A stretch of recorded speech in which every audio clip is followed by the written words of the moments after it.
Good afternoon, everyone. Today we have with us Professor Subhadra Mitra Chana. She is retired professor from Department of Anthropology, University of Delhi. She has more than 35 years of experience in the subject in the anthropology. So we welcome you, ma'am, and we can start your presentation, ma'am. Yeah. Thank you. Thank you, both of you. I can see Young Lam there.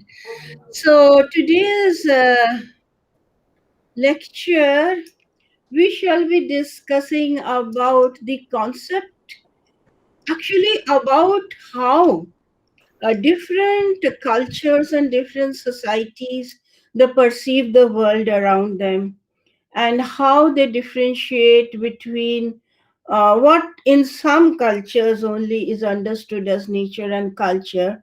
And as we will discuss, we will talk about these concepts, as well as how this division of worldview, the division of perspective, the way we relate, because the way we conceptualize is the way we relate to things. No, if we think something is sacred, then we treat it with respect.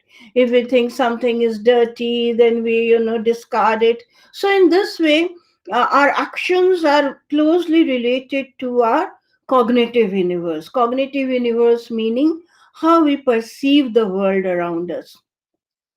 Now, when I use the term nature and I use the term culture, these are concepts. Concepts meaning these are constructed, they are culturally constructed.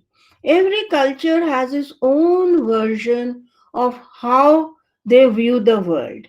And it is not necessary that every culture would have a separate category called culture, or it will have a separate category called nature, or it will have even a division between what we call as animate and inanimate, that is living and non-living, because these things also vary. And that is why we, from the anthropological perspective, we do what is called as comparative study of cultures, because there is so much variety, there is so much variation in the way things are perceived across the different societies and different cultures. It is not the same everywhere. So sometimes it happens that we take things for granted. We think that, okay, there is something called nature, there is something called culture, and that is how we have learned it. But that is only how, in a particular culture, in a particular context, we have learned certain things. So a concept is always constructed. Constructed meaning what goes into it. What is, for example, included within nature? What, if at all, there is a category called nature? What is included in culture, if at all there is a category called culture? Because not every culture would have this division, and they may have more than this divisions. They may have divisions of the sacred or the non-sacred. They may have division of the polluted and the non-polluted. There can be so many different ways of categorizing the world. So we categorize the world in order to understand it, and we need to understand the world because we need to act in this world. We do certain things, we are active, we have action in relation to our environment. There are certain things, for example, if you are if you consider a river to be sacred, then you will treat the river as sacred. You will go and perform worship at its banks. You will drink the water thinking that it will give you, purity. Or you may think that a mountain is something very majestic. Some people may think that a mountain is there only for them to climb and to conquer, as they say. And for some people, a mountain is sacred, and it is not to be climbed, it is to be worshipped. So you see, we will act according to our beliefs, and our beliefs constitute these concepts. And it It's over a long period of time. We learn it from our parents, who learned it from their parents. So it is an intergenerational transmission. There is a history to every culture. But that is not what we are talking about today. What we are talking about today is that all these are concepts, in the sense they are constructed, and because they are constructed, they actually do not refer to any specific reality, in the sense that there is nothing very definite about what constitutes culture and what constitutes nature. Hmm? These are very loose categories, in the sense in each location, in each society, they may have very definite views about them, but since they vary, so overall in the larger perspective, we cannot say that only this is nature, or only this is culture, or this is supernatural, or this is living, this is non-living, like that, because things vary. People look at things differently. And this, the way we look at something, we communicate. We as human beings are able to communicate. And how do we communicate? We communicate through language. A very, you can say, a very definitive way of understanding how a culture conceptualizes the world around us, it is to examine its language. Does it have terms like nature and culture, or it doesn't have? Now we are using the English language. So we are also in a large way borrowing from the English worldview, because these two terms, nature and culture, are from the English language, and therefore our cognitive perception of these two terms is constructed in the way that it was constructed in the place of its origin, that is in Europe, Northern Europe, where these words became prevalent at a particular time period. And not only there was a separation of what is understood as nature and what is understood as culture, but at that particular time period, historical time period, in a particular political, religious, and economic context, there was also a hierarchy formed. A unequal status was given. A hierarchy means unequal status. Things are not identical, they are not on the same platform. That is, nature and culture are not equal, but one is higher and one is lower. And in that particular context, where from we begin our understanding of these concepts, that is the Western, next slide, the Western worldview, which separated the two, what we call as a dichotomous worldview, a worldview that understands things in terms of their opposites. And this is a very Western way, a Eurocentric way of looking at the world, that things are only to be understood in terms of their opposites.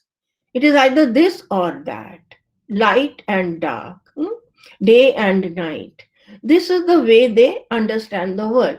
And this duality, what we call as the dualistic mode of thinking, is arisen from a particular phase in European intellectual history, European philosophy, which kind of you can locate around the 16th or 17th century.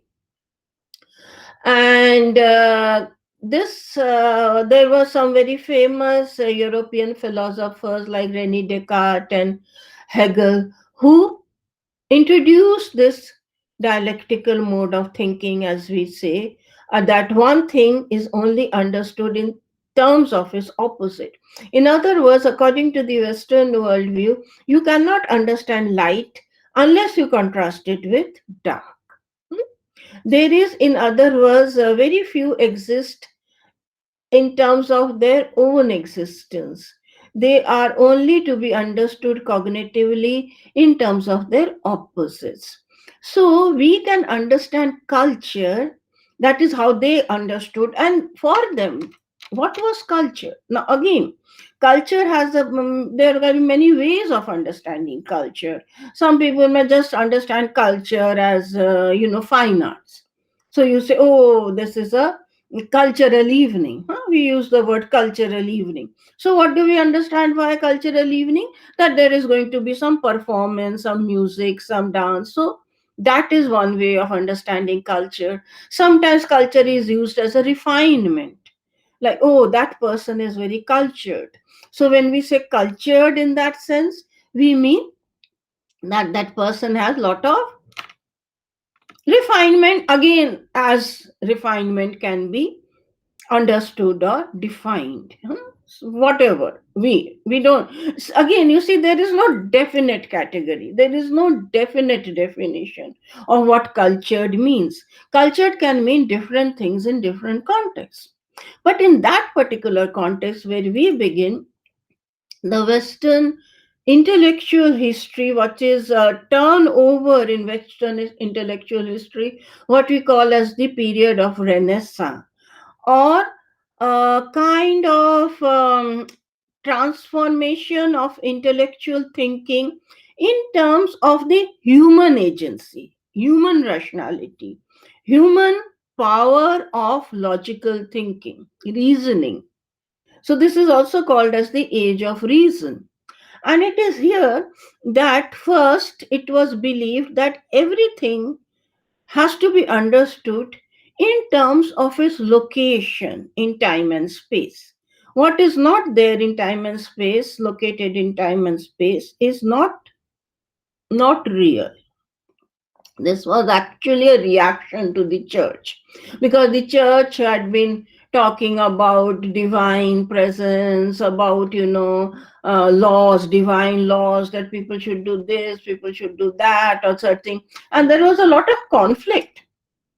There was a lot of conflict, as you know, that the early scientists who had discovered certain principles, like the earth revolves around the sun and things like that, or that the earth is round, it is not flat, they were all persecuted by the church, because the church believed that these went against the dictates of the church. That is what was in their theology. So a conflictual situation arose, and thereafter, first there was, of course, a lot of persecution, people were put in jail, they were killed, but slowly, the protests started mounting, and people started believing more and more in what was the so-called scientific way of thinking, that is the objective way of thinking, that no, we will not be dictated by what is told to us, but we will investigate. We must find empirical evidence. We must have data. We must have, uh, at that time, it was called as the search for the truth. And how do we search for the truth? The truth in the pre scientific era was given by religion. So, what religion said was true. But in the post religious era, that is during this period of Renaissance, we call it the awakening or the age of reason, truth was more and more shifted towards objective verification. That is where the duality concept comes, that there are these two dimensions, time and space, and things should be located. And imaginations and what goes on in the mind is categorically different from the material world. That is, the duality was between mind and matter. Now, uh, it was also, there were other kinds of dualities that were then posed, because once you started thinking in terms of this and that, then you keep having more and more categories like that. And one of the categories was of nature and culture. Now, here, culture refers to civilization or a evolution of the human mind, evolution to the point of reason. So that time, the social scientists, they had given uh, different stages of evolution, like you or you progress from an age which is controlled by religion to an age of scientific thinking. And this scientific thinking was then considered as a higher stage. So, at the higher stage, you break away from being controlled from outside by the church, by what other people have told you, but you start thinking for yourself. You start reasoning. You become more objective in your understanding of the world around you. So, you don't take it for granted. For example, if somebody tells you that this tree is sacred, now, if you are a scientist, you would, I mean, that is according to their methodology, you would now say, why is it sacred? What does it do? What are its properties? And how can I demonstrate? There are certain principles of scientific methodology. I won't go into all of them. But one very important one is there is this dichotomy of mind and matter. That is, the objective truth is separate from your imagination and your beliefs. So, if I consider a tree is sacred, it is my belief. It could also be my imagination. I may have got it in a dream but that is separate from the material truth of the tree, which, if we want to prove that this is sacred, I must demonstrate it in some way or the other. And again, science requires that this should be demonstrable in the sense that not only should I know it, but I should be able to tell others. Now, most that this is where also science differs from religion, because most people who say that we have felt God or experienced God or had a divine experience, it is always seen as an inner experience. Uh, a experience that is rarely shared or demonstrable. So, person will say or claim, but that person may not be able to give you an exact procedure, like a scientific procedure, that if you do this and this in the lab, if I mix a hydrogen and oxygen, I will get water. But that I have felt, had a divine experience, I cannot demonstrate, I cannot teach, it cannot go into the pedagogical system. So this was the scientific method. Now, here, because civilization was seen as something superior now, and it was also located in a particular geographical and cultural area. So, in that particular phase, there were several things that were happening. Firstly, there was a political a revolution, because all this also coincided with the French Revolution, the American Revolution, a time period where a lot of authority and power that was seen as traditional was being overthrown. And it was being overthrown by the agency of human beings. In other words, it was believed that human beings are agents of change, and they can become agents of change through their own rational and logical thinking. Secondly, it was also the beginnings of the capitalist economy. So, from the earlier feudal structure, now in the feudal political structure, authority of the ruler was vested in religious sanction in the church. So those who were the kings were seen as somewhat related to religion, in the sense they were sanctioned by religion to become kings or queens or rulers. And the entire feudal structure was seen as something like a God given structure. But post that, we come to the concepts of democracy, of equality in society, of human agency, of humans being able to change their society. So, lot of emphasis is now going to the human being. They now started thinking that we are superior. Humans are the most superior, and I am using the term human, but at that time they used the term men. Men meaning men, that males. So the males were superior, the males had knowledge, they had civilization, they had logic, they had reason. And this was all superior. Superior to what?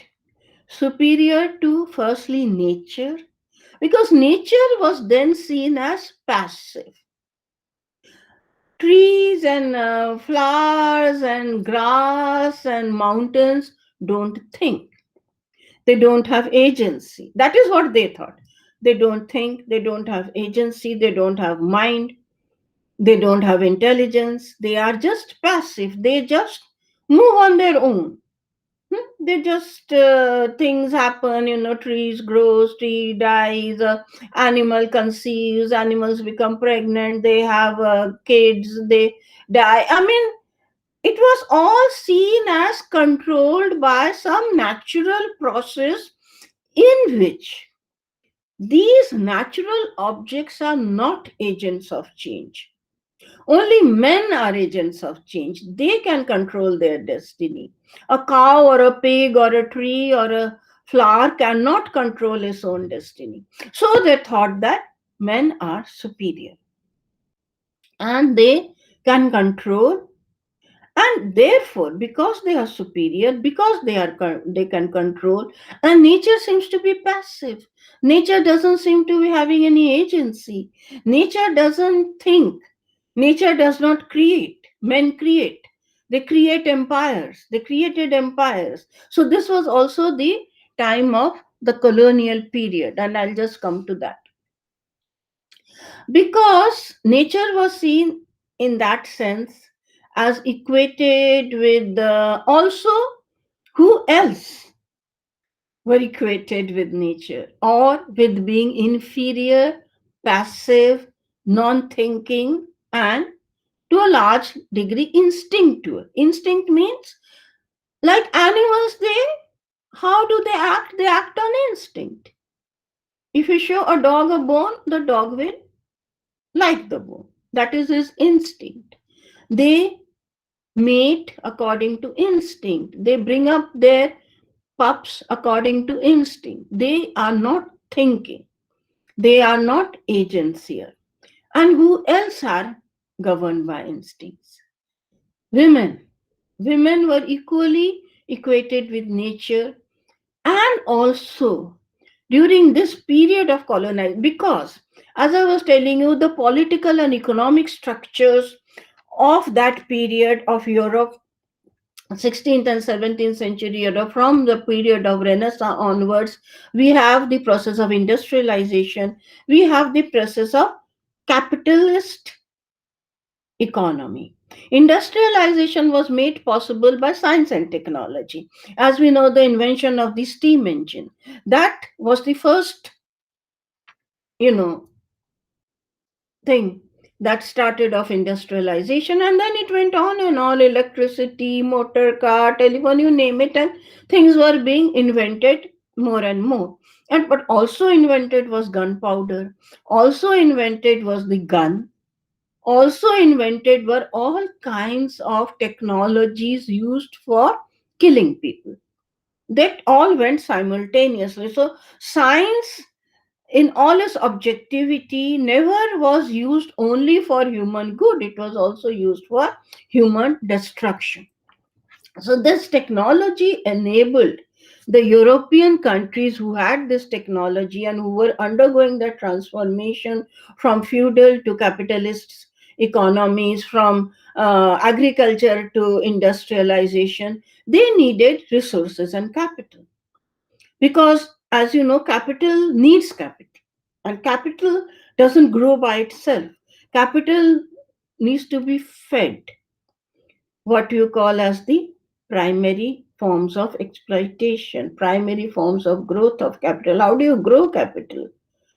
It needs an input. And where can you get input? Because if you give as much as you take, you come to a zero. So capitalism means you take more and give less. In other words, it needs to be an exploitative system. And who do they want to exploit? Their countries were too small, they didn't even have much resources. So they went out and they started exploiting the world. Next slide, in terms of colonization. Colonization was an essential dimension of capitalist expansion. Today, the countries we call first world countries have become first world through colonization and exploitation of the colonies. But at the same time, these were the people who were talking of liberty, equality, fraternity, because the Renaissance intellectual transformation was also anti-racist. It considered that all the human species is the same. It considered that feudal system was wrong because it was founded on inequality. Democracy was right because democracy at least pays lip service to equality, equal representation. So, how did then these people who believed in equality go and colonize other countries? They did that because of that dichotomous thinking. So, they had separated nature from culture. They were the cultured, they were the civilized people. The people they met in these native places, they went to New Zealand, Australia, they went to America, they also came to India. India, the scene was different. They went to Africa and, of course, Indonesia and whatever. And they found that large number of people were living very close to nature. There were forest dwellers, there were hunter food gatherers, there were people who were pastorals, people who were doing shifting cultivation, people who did not live in cities and live away from nature. So, since they considered nature to be inferior, so they considered these people living so close to nature as inferior. They were not the people who were civilized, and in some cases, they considered them as to be subhuman. They were not even human. Look at those Australian Aborigines not wearing clothes, using stone tools, and seeming so different from the civilized European, wearing their pants and coats and having their rifles and their gunpowder. So they used this technology of annihilation, of killing others, to kill most of them. Politically, when they reached New Zealand and Australia, these lands were called terra nullius. Terra nullius means empty land. These are called empty lands, although they were inhabited by at least, if not millions, many, many, many thousands of people who were the Australian Aborigines or the New Zealand Maoris, the indigenous people. But they were not even considered as people. They thought these people are just like the animals who are living in the forest. And since they were equated with animals, it was considered as empty of human beings. And these people were actually exterminated almost like animals. In the North America, if you read literature, or if you read history of these places, the colonial history, you will find that there was complete genocide. Genocide meaning entire tribes were killed in using all kinds of methods, whatever. So what I'm trying to say is that this colonial period is very spread. Earlier, today, when we think about Australia, or we think about New Zealand, or we think about America, what kind of people come in our mind? We think an Australian is a white person. We think an American is white. But these countries, these entire continents were not white. They were all brown and black. like us. But they've had their entire population has been replaced. It is called as the white expansionism. The Europeans, they expanded globally, taking over the land of other people. With that, they also expanded and took over the intellectual and philosophical worldviews of these places. This dichotomy between nature and culture, this was not a part of probably any non-European civilization. It was not even a part of the pre-Renaissance European worldview. There also they had very different views of nature. They used to think in terms of animate nature. They used to think about animals as having souls. They had forests that were magical forests. It was very different. But with this particular mode of thinking, of Western scientific thinking, as we call it today, this replaced a lot of these original worldviews, and to a very large extent it replaced the original views about human relationship with others around them, with the non-humans, with this kind of a Western concept of a nature that can be dominated. Now, since they considered nature to be inferior, passive, they also consider nature can be dominated. They think, as I was telling you, the whole philosophy built up to give a superior status to European men.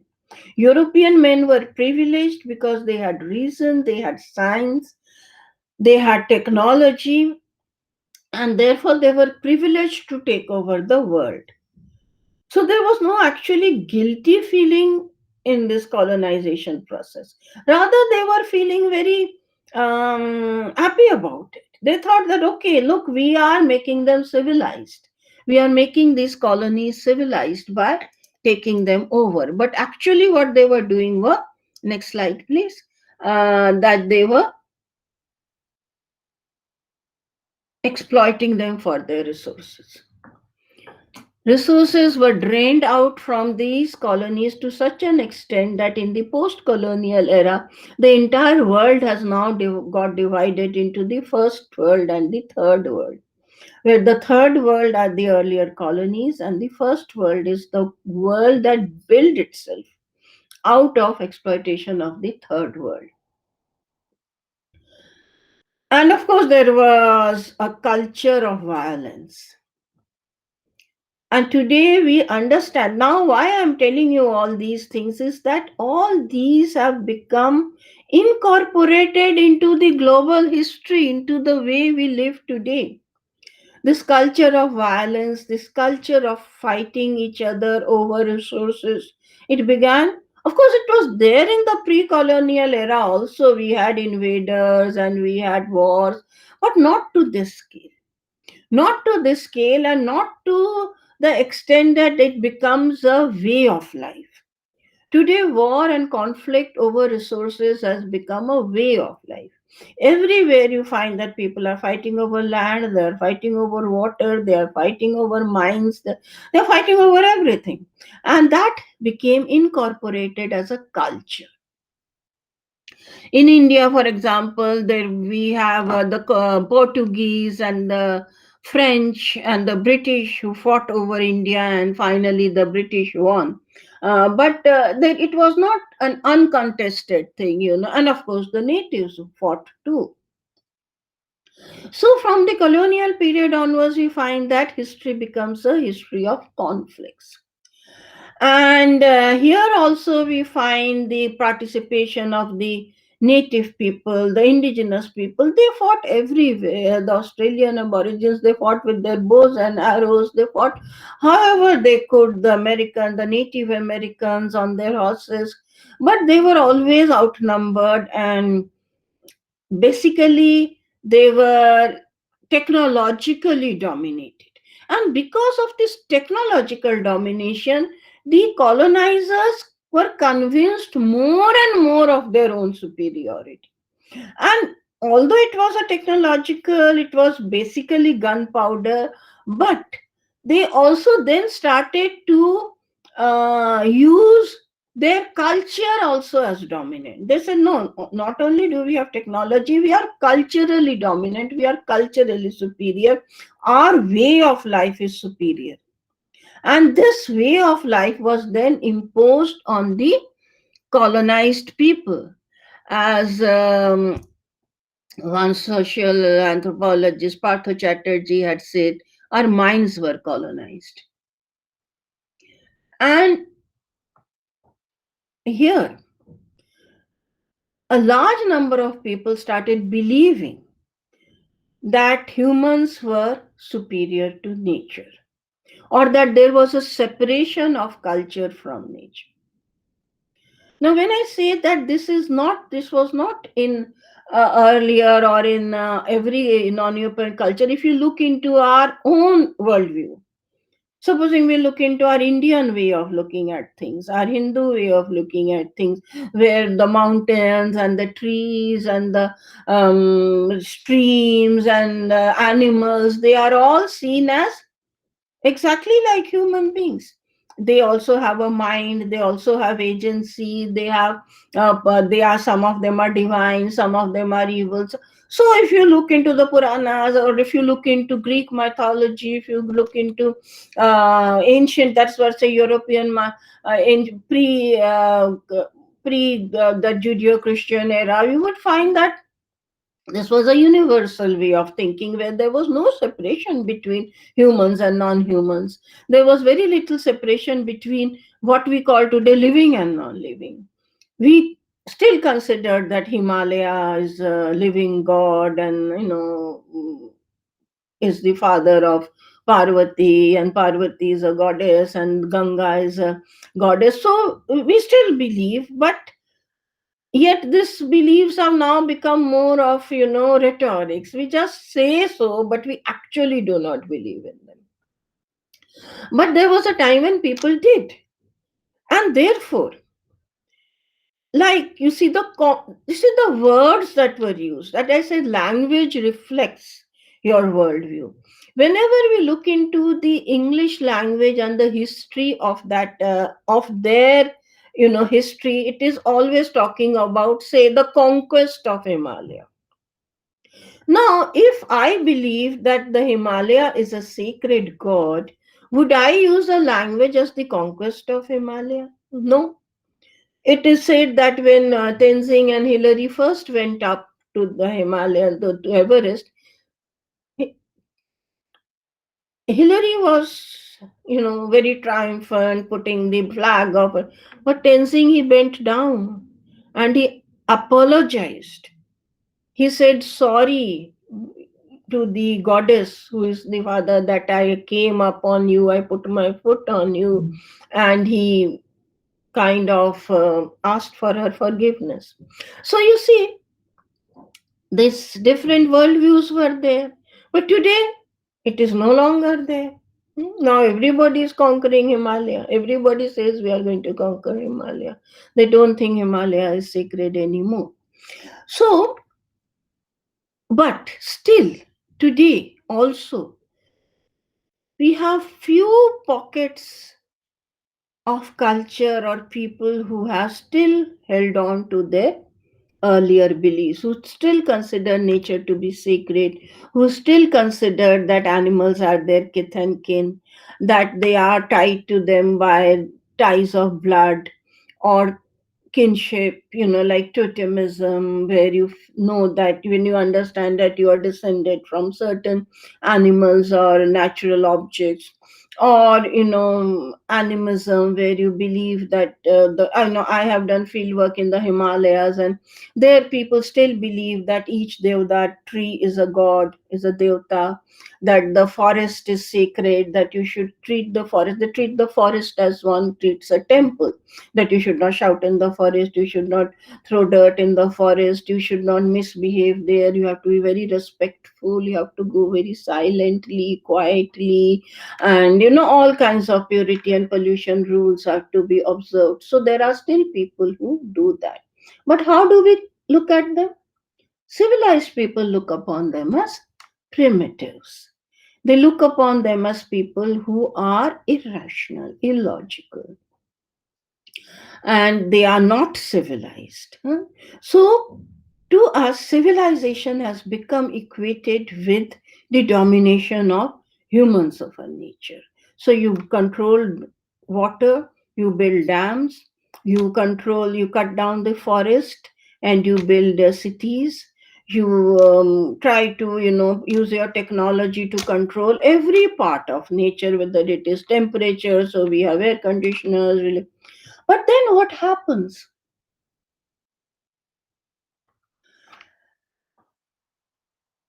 It is not been, uh, as I said, the conflict has been over resources, but there is another kind of conflict that is going on, and that is actually gaining ground.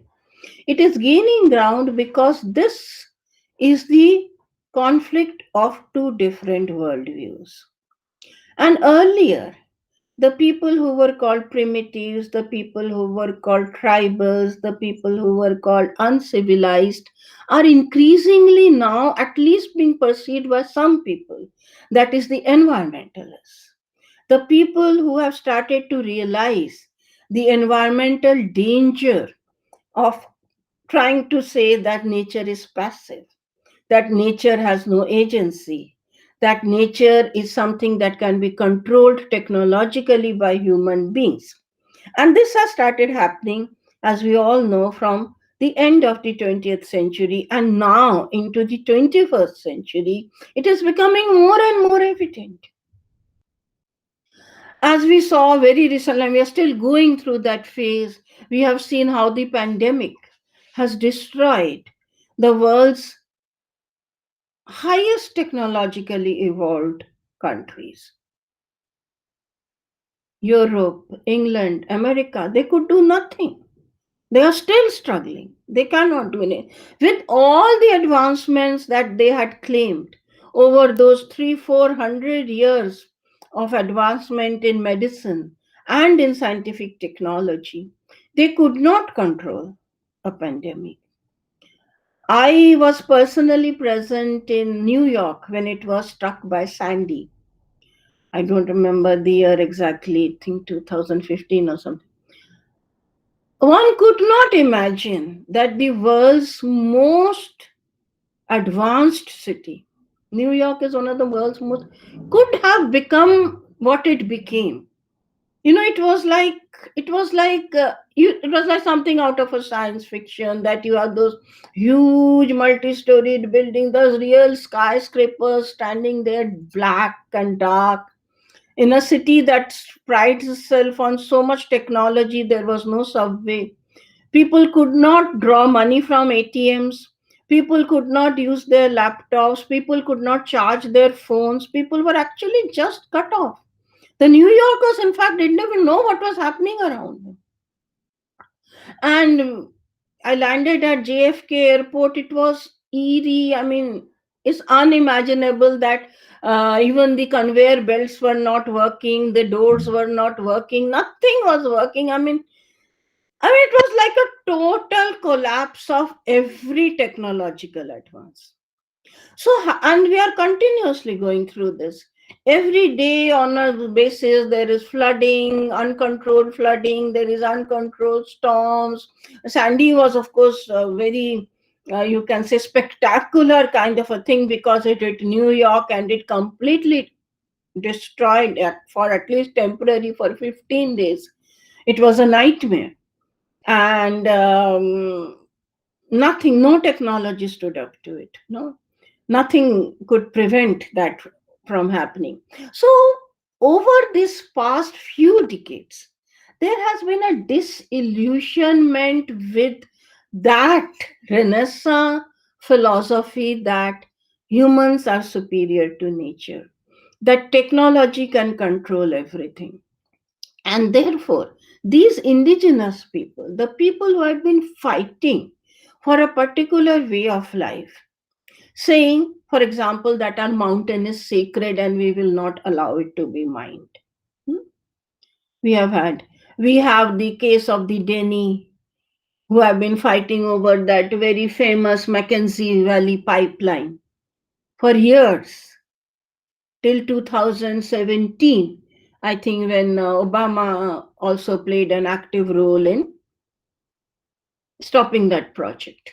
But these people, these Denny, indigenous people, through whose territory this pipeline was going to connect Canada and New York for passing, a very economically a very viable for them, for the New York, for the American capitalist and the Canadian capitalist. The Mackenzie River pipeline was a great boon. It would directly transfer gas from Canada to America. But the indigenous people protested, and they protested on the basis of their own worldview, that their way of life, which is based on bush life. It is a bush based life based on hunting and food gathering. And they said, we have a right to our way of life. And it is only, you see, it had this happened during the colonial period 100 years back, they would have been mercilessly killed. And the pipeline, and that has happened a lot, lots and lots of time, when the entire territories had been taken over and genocide has been. But there, because it happened now, within the past few decades, there has been a change in mindset. There has been a change in mindset where people are not doubtful about the efficacy of science and technology, of that Western science and technology, or that way of life, which is just capitalist, consumerist. And so, like we see the whole debate about the Mackenzie River pipeline, the Burger Commission, and how it has been several times it has been put off, and several times it has been initiated. But there has been these doubts, these conflicts, that these are ideological conflicts. So all conflicts are not because of material things. Like, for example, we have the Chipko movement. That is also a conflict, a very well known conflict in the Indian situation. And what is it based on? It is based on different perceptions of this human nature relationship.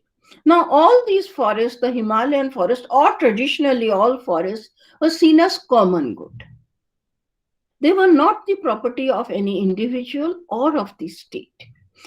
They were, of course, under the jurisdiction during the feudal era, when there were Rajas. They were under the jurisdiction of the Rajas, but that was more of a, you can say, uh,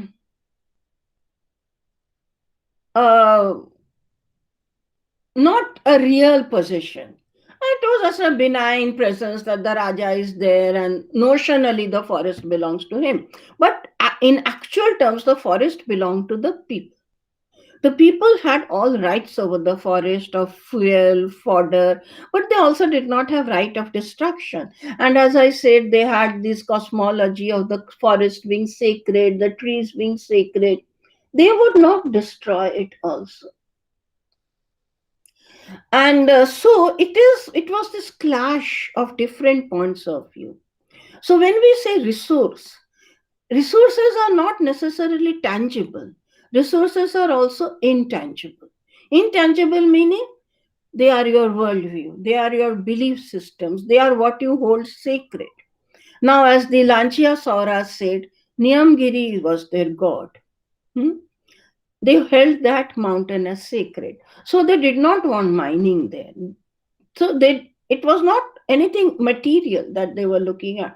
They were looking at the notion of sacredness, which is an intangible resource. Sacred power is an intangible resource, it's not material. It's not. But at the same time, when the environmentalists look at this situation, they found that what the indigenous people were saying also was actually very rational, because that mountain acts as an aquifer. Mountains act as aquifer. They hold the water from the rains, and then these percolate through the mountain in form of streams and underground water, and it percolates to a large area around the mountain, so that agriculture, forests and other things become possible. Now if you destroy the mountain, you destroy an entire ecosystem. It is not just about the Lanjasaura's worldview, but it was about the entire ecosystem of that place, which included several hundreds of miles of agricultural land, of water, of rivers, of streams, which was giving drinking water to people. So, what would have happened if that mountain had been mined? There would have been complete desertification of that area. So today, when we talk of this nature culture dichotomy, there is a lot of rethinking about this.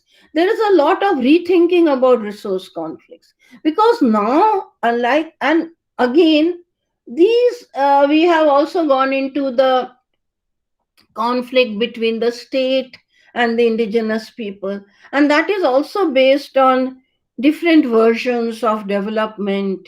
But overall, from an environmental perspective, from a perspective of environmental sustainability, if we look at these issues, it is not that we can take a decision easily and say, okay, we need to mine because we need mining for national, that is how it is put, to the public, that it is for national interest. But what is national interest? National interest is not in terms of only GDP growth, it is also in terms of food and water and air. So food, water and air are the intangible or tangible resources. Even let us even forget about sacredness and religion, but let us just look at these needs: air, water and food. To we must fulfill these first, and for this it is not correct to take that. And that is a worldview that even is being rejected by the Western people. And this is again a paradox, because a lot of people say that what now the first world has rejected, now they are also talking of environmental sustainability, about preservation, about caring, about a nature centric philosophy, about the sacred ecology, about deep ecology. Why? In the third world, we are still continuing it. And the obvious answer is we still need money, we need to come up in development, we have been left behind, we are the third world. But at the same time, we must also consider that this cannot be done at the expense of food, water and livelihoods. So and of course, policies are somewhat changing, but they are not really till now quite cognizant of this, uh, taking on, not very comfortable with making the transition to a different or an alternative worldview. So this is an ongoing conflict. This is an ongoing issue. And like if some of you must have read in the newspapers, although India, we are, the GDP is growing, we are making our own max vaccines, we are getting an industrialized nation, on the hunger index, in terms of number of people who are below the line of starvation, India is far below even the other third world countries. So this means that somewhere a rethinking needs to be done. And this is something I think, in terms of students of sustainability or students of environment, these are areas on which we need to give some thought. Thank you.